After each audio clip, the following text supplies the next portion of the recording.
मॅचचा result काही लागू देत, परंतु चर्चा शुभम नाईकची सुद्धा होणार आहे.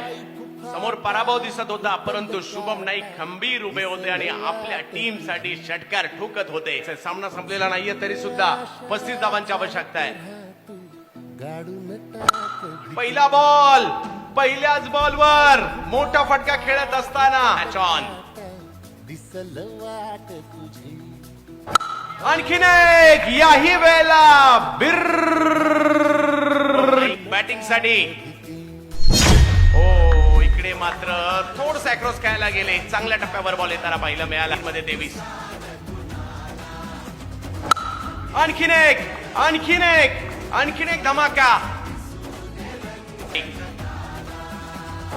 आणखीन एक, हा तर खूप लांब गेलाय, शोधून आणावं लागेल. 4 षटकार खेळलेत या षटकामध्ये.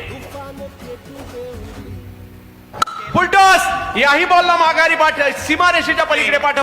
एक षटकार किंवा चौकार कमी पडला 6 ओव्हरमध्ये. गुरूर तर नक्कीच लागेल, परंतु पराभूत होऊन सुद्धा मन जिंकून घेताना पाहायला मिळाली अनिकेत मोकलनी आणि या शुभम नाईकने सुद्धा.